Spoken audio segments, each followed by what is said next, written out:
What do you got for me? What's wrong with you people? I got nothing for you. What's wrong?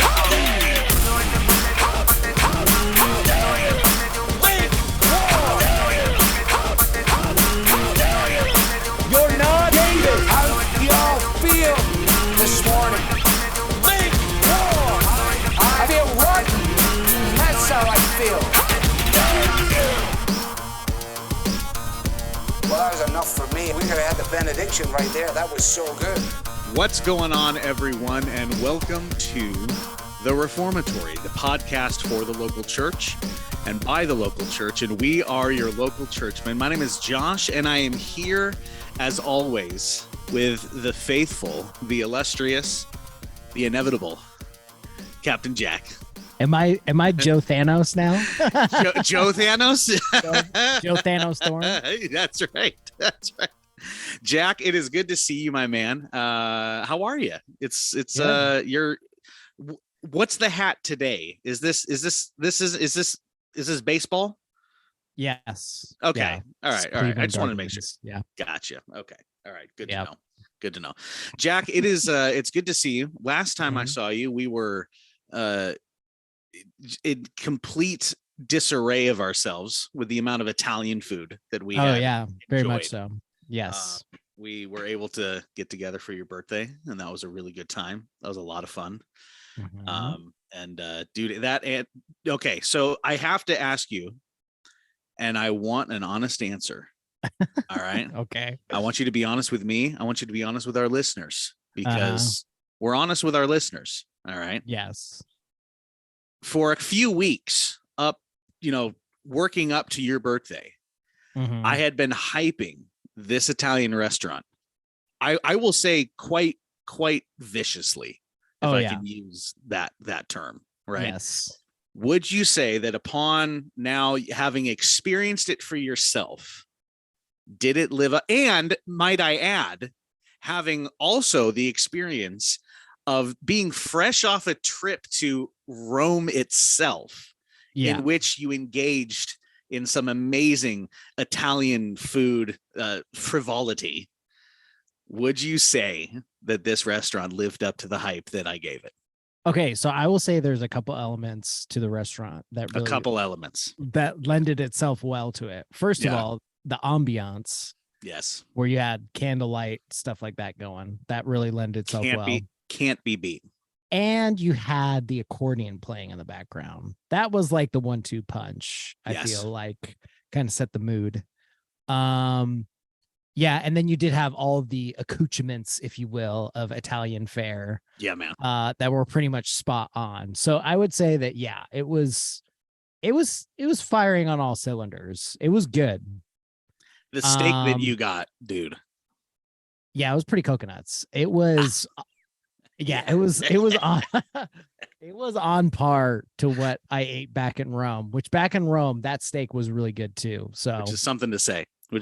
So look, no free shout outs, but we're going to give a free shout out because Nonna Luisa's in Anacortes, Washington. If you have the opportunity, listeners, to go to Anacortes, Washington, and you want some of the best Italian food that you ever had, go to Nonna Luisa's right on Main Street, Anacortes. It is completely bonkers. My wife and I are going back there for our wedding anniversary coming up here in a few weeks. We're going to be enjoying that place again. So Jack, happy belated birthday to you. I was very happy to be able to spend it with you. It was a lot of fun. Yeah, it was great. It was a good time. Really good time. Jack, before we hop into our topic today, the topic that is going to get us in all sorts of trouble, I am sure, as always, give us the reformatory cigar of the week, my friend. What do you got for us? All right. So this week's cigar of the week is definitely on the cheaper end of the scale. This is like budget stick, because we are a podcast for the people. Okay, I will say it's budget, but it doesn't lose its flavor or its notoriety. There you go. So, this cigar, some of you may have smoked this brand and some of you have not.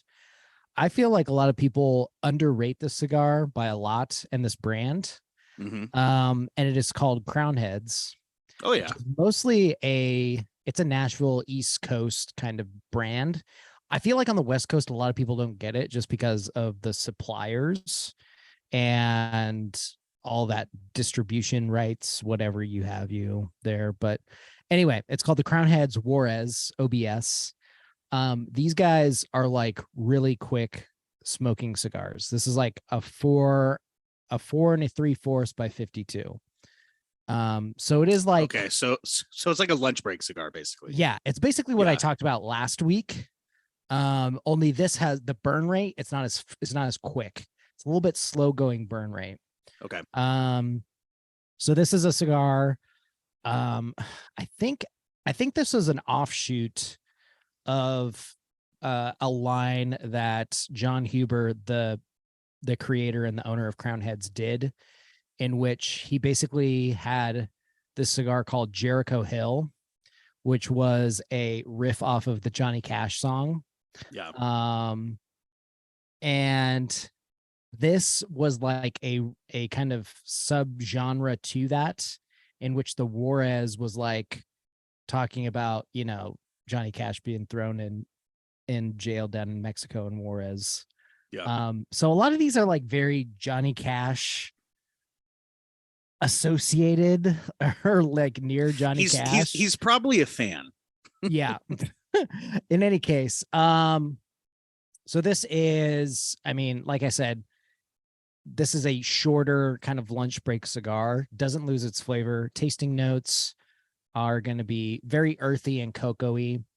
You're going to have some pepper, some nuts, some woods, some fruit. If I remember correctly, I'm trying to remember, but I think this is Nicaraguan and San Andreas as far as the blending goes. Okay. So I think I'm not 100% positive, but I'm pretty sure the binder is Nicaraguan, and then the filler is Nicaraguan. The binder is Mexican San Andreas, if I'm not mistaken on that.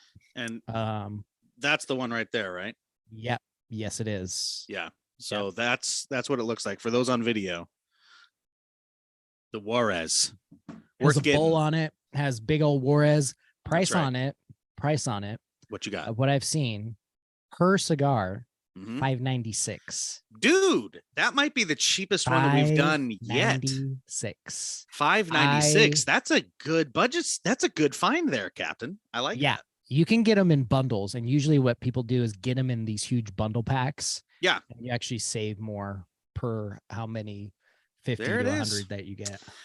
I like it, Jack. Right on. Well, ladies and gentlemen, you heard it here, possibly for the first time, is the Crown Heads Juarez cigar. Get it for your lunch. Get it for a little smoke break at work. But however and wherever you get it, make sure that when you smoke it, you do so for the glory of God. All right, Jack. How do we want to approach this? So here's the thing. Okay. A lot has transpired in the reformed, and I use Twitter reformed sphere. Yes, in the Twitter sphere, I use reformed very loosely, right? As a lot of people seem to these days. But a lot has transpired within the reformed community, if you will, as of late. Some just regular Twitter shenanigans, right? And then some things kind of being said from a very, very popular conference that happens every year down in California, only for sheep herders. We'll let you all fill in the gaps there. So I think it's important to say that some of the comments that were made, particularly if you don't know what we're talking about, one of the main comments that was made was by a speaker at this conference named Steve Lawson, who a lot of people know, right? And there was a lot of praise, a lot of goodwill, if you will, toward John MacArthur, right? Because I think I don't know if it's an anniversary or why it was such a big deal this year, or if it was like, I don't know what it was or why it happened, but there seemed to be a lot of focus on Johnny Mac, right? I think it was because too, the fact of the matter is he fell. And did he? He fell and he broke his wrist. Oof. And ouch. So I'm thinking that a lot of people were thinking, since he wasn't going to be there, hey, let's give him some love, which isn't a bad thing. No. And here's the thing. I want to preface all of this by saying this, and this is coming from me. I haven't really talked to Jack about just kind of his journey through there, but so this caveat is coming from Josh, right? I grew up on John MacArthur. Mm-hmm. I grew up on his sermons, on his books, his teaching series. Grace to You was on in the house all the time. John MacArthur still, more than likely, I believe, is my parents' favorite preacher, right? So I grew up saturated with John MacArthur, and there is a lot about John MacArthur and his ministry that I have been very thankful for in my own life, right? I learned a lot about Calvinism, right, from John MacArthur. I learned a lot about a scripture and how high to hold it from John MacArthur. Now, since coming into the theological convictions that I'm in now, John MacArthur and I deviate in a lot of spots theologically, sure. Right? And I will say I am not so much of a quote unquote fan these days. One, just because of, there's a lot theologically that we disagree on, and some of the decisions and ways that he's chosen to deal with some things and some things that he said, I find problematic, and I take some exception to him. However, all that being said, like, it's important to know I'm not one to bash John MacArthur because one, I just don't think it's Christian. Mm-hmm. And two, like, I mean, it's like bashing an old uncle. It's like, I'm very familiar with the dude, right? However, I think that there is a subset of believers who take the love that they have for MacArthur and the ministry that the Lord has used him to, accomplish in his lifetime. Mm-hmm. They take it really far. And I will say they will take it to points that I am very uncomfortable with. Yeah. I would definitely be uncomfortable with going myself. And I stand back and I wince and I cringe at how uncomfortable it makes me to observe. Right. So all that to say, Steve Lawson gets up there and he makes the statement that, and I'm going to not do his accent. All right.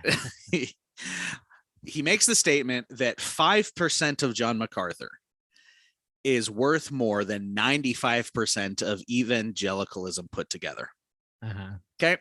So that's the statement, right? And things exploded. People went nuts.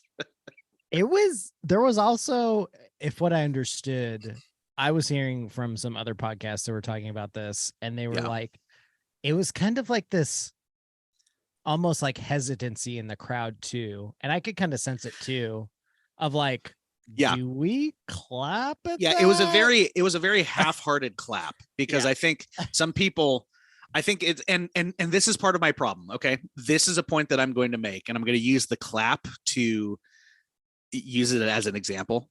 Yeah. Those kind of statements and hero worship in general, which I do think a lot of cases, especially when it comes to John MacArthur, for some reason, it transgresses into the realm of hero worship. Mm-hmm. The hesitancy that clap had, and then the resounding like, oh no, yeah, no, we should all clap, is what I'm frustrated at, because I am convinced that the vast majority of people, when they see it, and maybe even when they do it, they know this is cringy, man. This is it's not only cringy, but it feels weird. Yeah. And it feels gross. with how much we are venerating this man, right? Yeah. But then because a chorus of everyone else is clapping, well, you know, let's all join in and clap anyway, right? To make it not awkward, right? And here's the thing. Look, I think we see in scripture examples of, you know, Paul giving his fellow workers honor, right? And calling out, you know, these men are worthy of honor, right? These, like, they have been used by God, and that's a good thing to observe and be thankful for, right? Yeah. But Jack, I don't know if you're with me in this, man. I think we as Reformed folk, as much as we will rail on the celebrity pastors, right, and the TBN guys on TV, as much as we love to rail on Driscoll and Furtick and Rick Warren and all these guys that have basically like set themselves up as self-made celebrities that just people flock to them, right? On one hand, we will disdain that with complete and utter zeal. Yeah. But I believe that we are guilty of turning around and doing the exact same thing to people in our own camp, but we justify it because they're theologically sound, or they at least agree with our theological mindset. That's the premise of where I'm at. And I think with the way that you see people defending what Lawson said, right, and the way that a lot of individuals will treat MacArthur as if he can literally do no wrong, that the man has been sanctified to the point of no longer sinning, which, by the way a lot of people defend him, it's very obvious that there's quite a bias there, and I think it can be dangerous, even though it might start from somewhere good and healthy. Yeah, I think this is too, like, we all want our kings, we all want our popes. Oh, yeah, we all want those That's people to rally around, and I get that, because that is our human nature, to rally around a central figure of whatever tribe that we call, to be like this Moses figure, this papal figure, so to say, to try and render edicts onto us. I mean, people probably, I mean, in early Reformdom, I mean, you could see this in a sense from how people looked at Martin Luther, how probably people looked at Ulrich Zwingli, how people looked at John Calvin, on and on, probably. Sure. The difficulty is holding in tension the fact that this person who has probably done a lot of good things, and has a pretty good, you know, witness to the truths of Scripture and the doctrines that we hold to, from the Bible, is also flawed.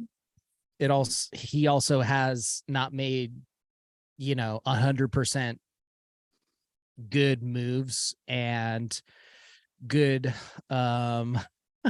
explanations of things as well too. And so you have to hold that intention.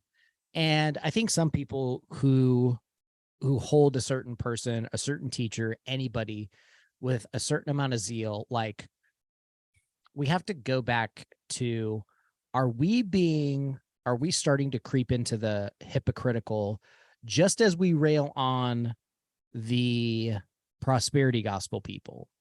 Yeah. So what I'm talking about is the prosperity gospel people will say, well, you can't touch God's anointed.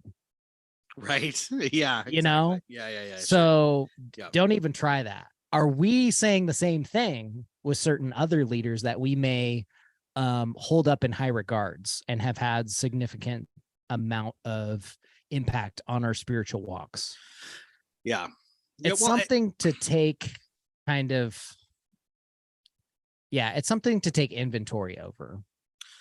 Yeah, no, I think you're 100% correct. And I think where I start to grow concerned is where you see the level of defense given to an individual, even when they're wrong.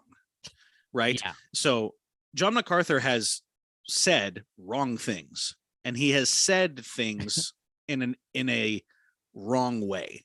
Yeah. Like he's a man, of course he has, right? Yeah. When I start to grow concerned is when the followers of said person aren't even, they will, the first response is to justify why what was said is either right or why it was okay to say it in the way that he said it.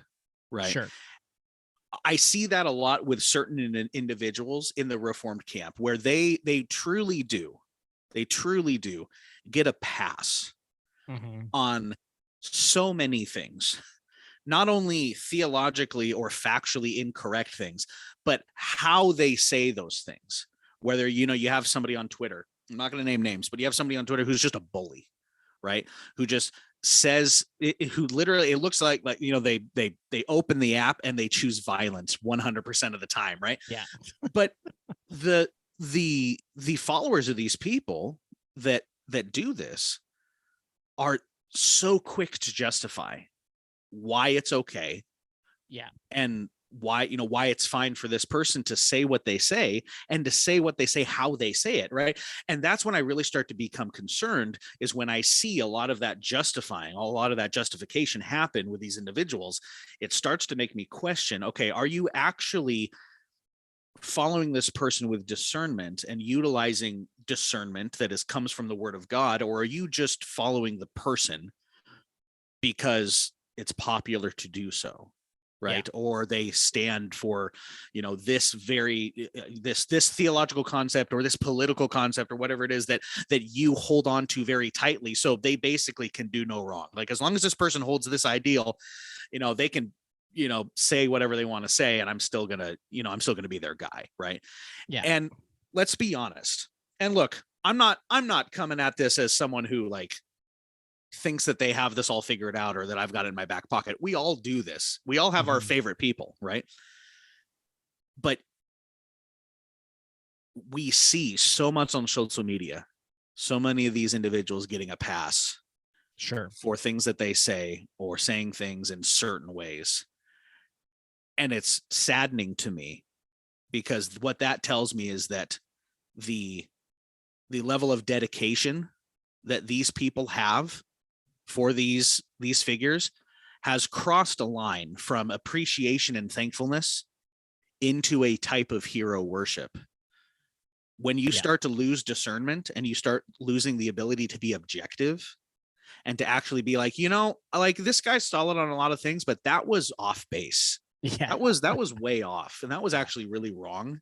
And that's not right. If you lose the ability to do that, I would highly suggest taking inventory and doing a little evaluation on how far could this person go to where you'd pump the brakes, right? Like, how far is this person?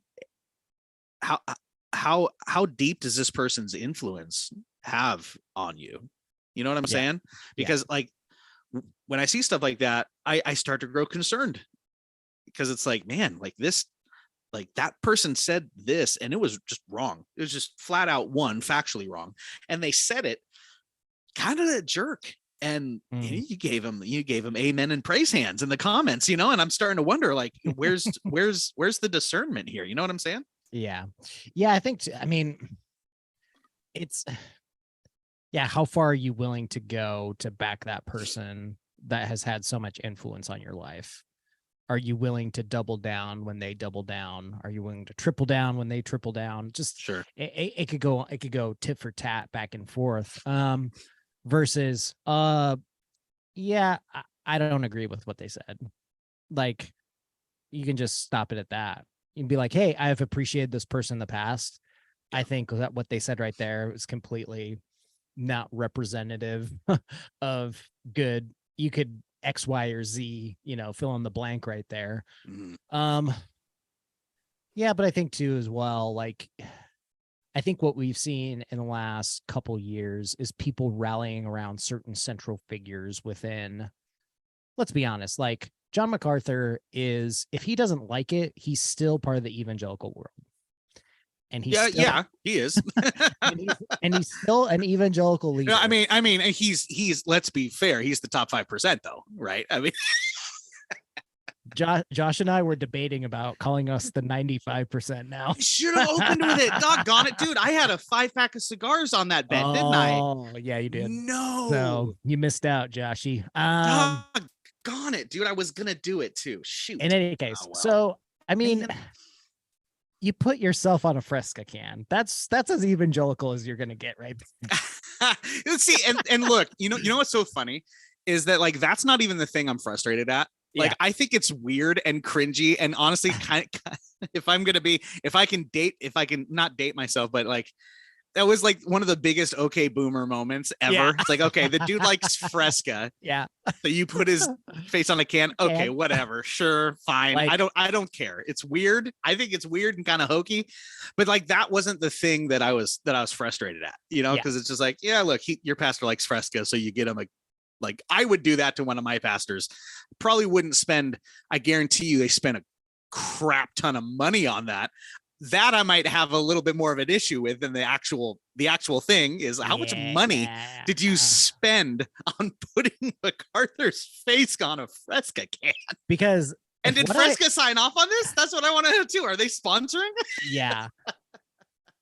That's the crazy thing, because other people were talking about this on some other podcasts, and they were talking about, I mean, one, I'm pretty sure that was a Peter Voff it looked sketched off. Art. Yeah.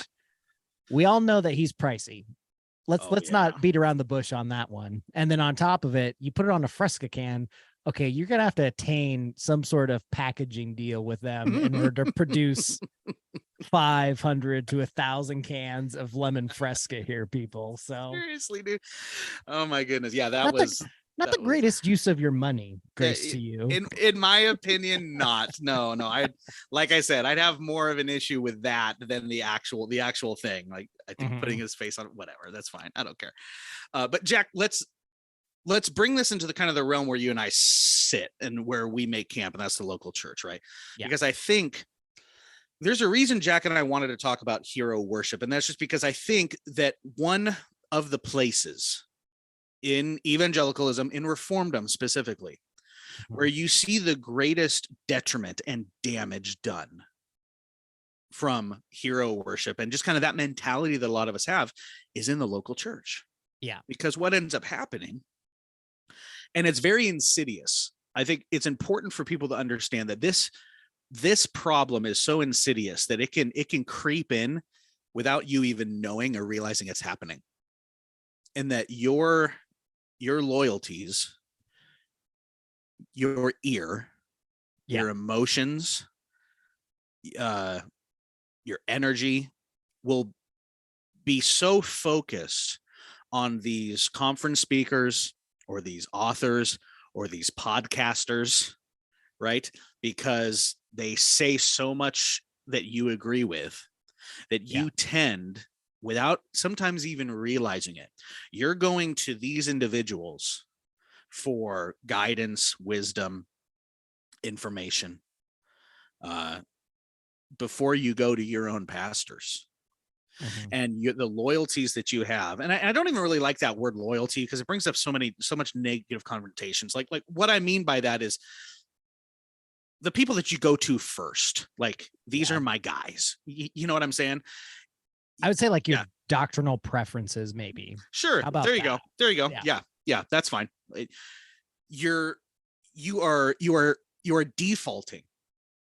It's like, well, I mean, this is what MacArthur says, or this is what James White says, or this is what I don't know, John Piper says, right? This is what Steve Lawson says, and you're defaulting to the positions of these men who are not your pastors, who you've never had a actual real relational moment with, that have never once counseled you personally, that have never once invested personally in your life, that have never once sat at your kitchen table and gave you counsel, encouragement, or conviction, that have never once administered the sacraments to you, or have been part of your life in the Lord's day, they haven't done any of those things.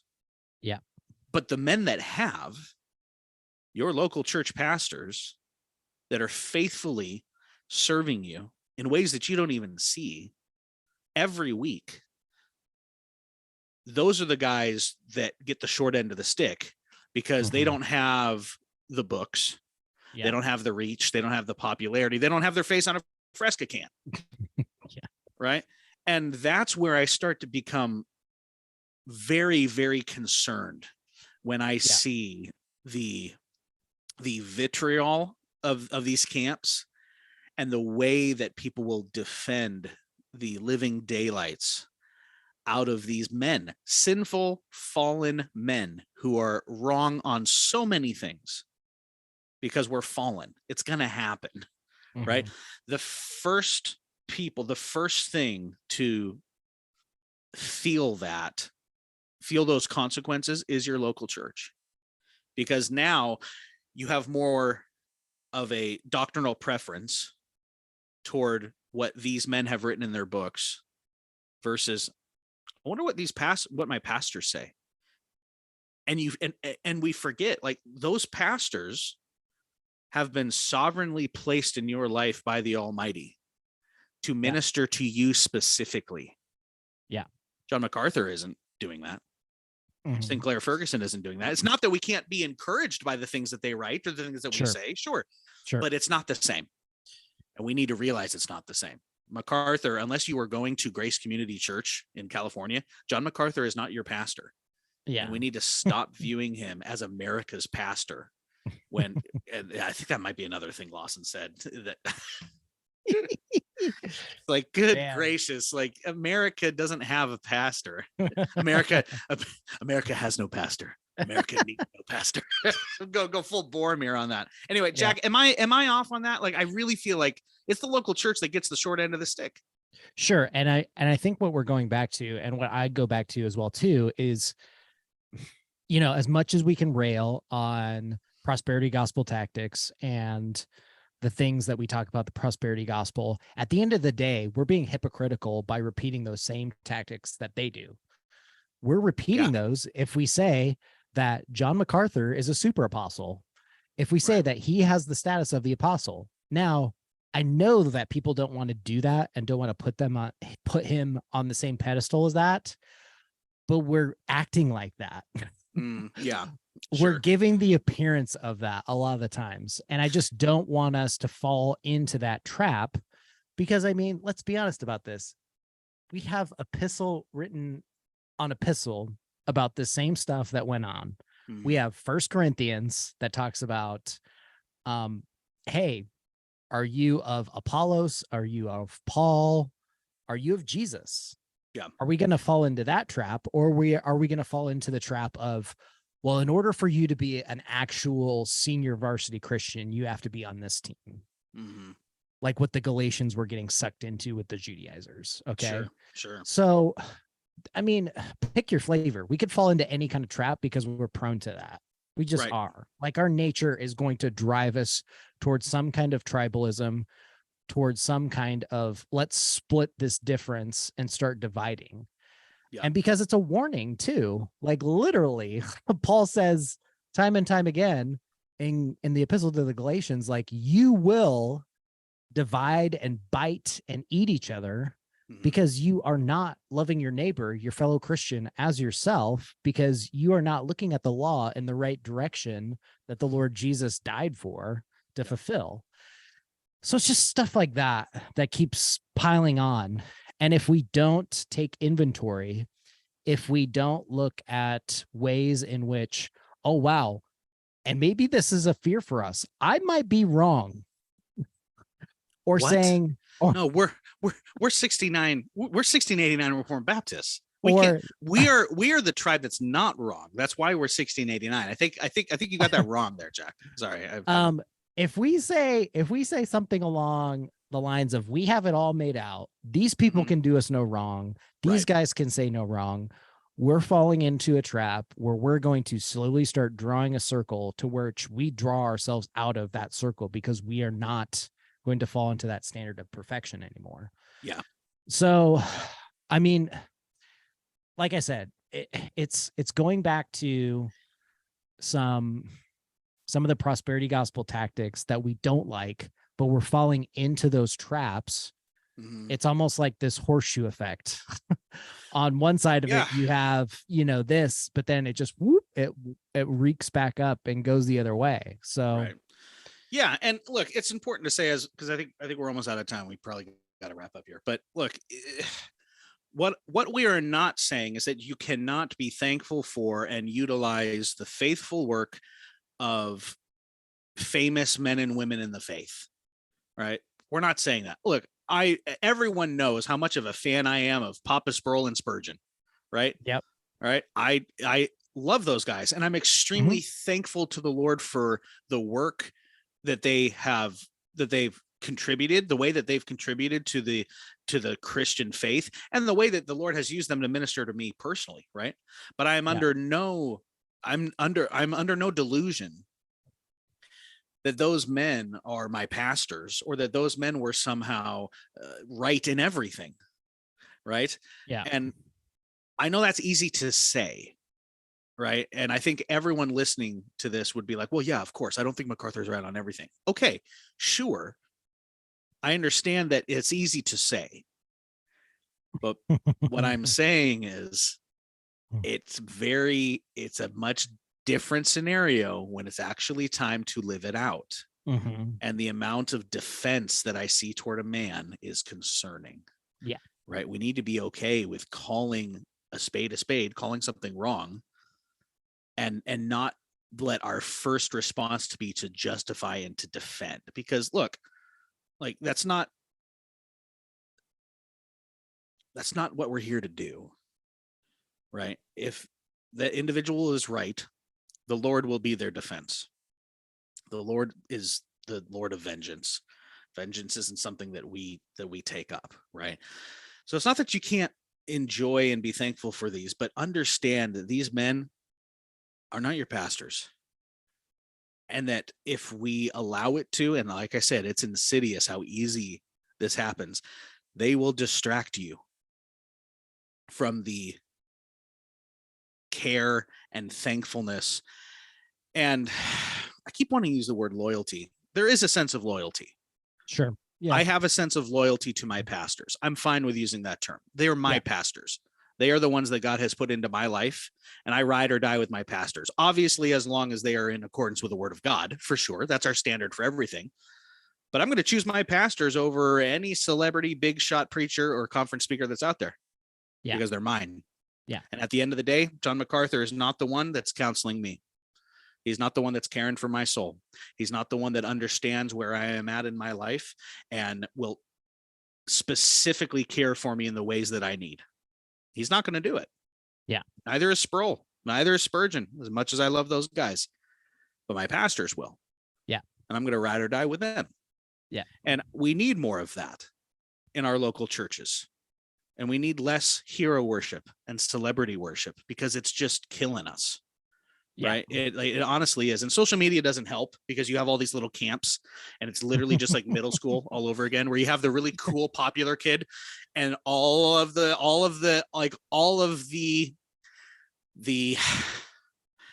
followers that follow the one cool kid, and he does something. They're like, oh yeah, bro, that was awesome, bro. Oh man, this bro. Right. And he'll say something wrong or he'll pick on somebody and they'll be like, oh bro, you really got him, bro. And I'm just like, it kills me, dude, because there's so much of that in the Reformed camp. And it is so cringeworthy, so middle school, and so gross. And if we focused more on our local churches and had just as much zeal and passion for supporting and caring for our pastors and our deacons and our ministry leaders, our small group leaders, our members, dude, like we wouldn't have time to be like, bro on Twitter. It's so cringy. And it makes my skin crawl because I'm like, this is gross. Sure. And the local church focus, dude, like I truly believe that is going to be one of the main remedies. to this. Yeah. You know what I'm saying? Like we really need it, man. And that's less hero worship, more local church loyalty. That's really what we need. Yeah. Yeah. I think Big Eva has sung, sir. Has she? Yes. Yeah. I think so. Is her face on a fresca? I mean, she part of the 95%? Yeah. Well, ladies and gentlemen, we appreciate you guys listening. Jack, my friend, why don't you get us out of here? Ladies and gentlemen, if you appreciate about ways in which we can challenge ourselves, be local to our churches and loyal to our local churches for that fact, and be people who are centered and centering our lives around our local church, you can continue this conversation that we're having over on the sociables, if you will, the Facebook, the metaverse, the Zuck site. I don't know if they're backed by that Silicon Valley bank, but boy, I would be sweating right now if my money was in that joint. Yeah, I heard something about that. Or you could go over to the Facebook, or the Instagram, which is Facebook minor, if you will. More pictures, less comments, if you will. Yeah. Goes well with marshmallow and chocolate. And then you can go over to the Twitter, the Tweaker, the Little Blue Bird site, the middle school. You can head over to middle school. Yeah. The thorn in everybody's side these days. That's right, dude. It is the middle school locker room. You can follow us all at those sociable sites at the tag at Reformatory Pod. And Josh, you can tell the lovely people how they might join in further on our conversation or support us more. Jack, this is exciting. Do you know why I'm excited? A little bit, yes, sir. Yes, this is why. Because we have officially launched the Podluck. Is that the cringiest name? That is. But you know what? We love it. What is the Podluck, you ask? Well, I'm glad you asked. Let me tell you about it. The Podluck is an exclusive access content for our listeners who go beyond and above and beyond just listening to the Reformatory on Thursdays. They want more. They want bonus episodes. They want access to an exclusive smoke session with the Reformatory. They want access to live streams. They want their episodes delivered to them on a silver platter days before everyone else. They want more Reformatory. That's what they want, and they can get it. And if you are one of those people, you can get it. And it's very simple. You head on over to patreon.com/thereformatory, and you click on the $5 holla. And if you give us a $5 holla for $5 a month, people, this is less than a Starbucks drink. Less than a Starbucks drink, especially the Starbucks drink that one of my friends at church brought me last Sunday, which was the 6-shot macchiato. We'll be talking about that in a bonus ep, but you can only hear about that story if you are a Patreon supporter of the Reformatory. If you are coming to the Podluck, give us a $5 holla over on Patreon right now, and you will have bonus episodes, and this episode will be delivered to you early. You're going to get live streams. We're talking smoke session. It's going to be amazing. And it's only $5 a month. That's all it is. So that is a massive and primary way that you can support the Reformatory. Head on over to Patreon. Give us that $5 holla. We would really, really appreciate it. If you do, our promise and pledge to you, as always, is that your name shall be hallowed. Hallowed, sir. Hallowed. Hallowed through the halls of this podcast. Last but not least, you can head, if you're on Apple, give us a like and review. Give us a little 5-star rating. Write us a little paragraph. We would appreciate it. We appreciate hearing what you guys like about the podcast and helps get the podcast out to more people. We thank you all for listening, and we will catch you on the next step of the Reformatory.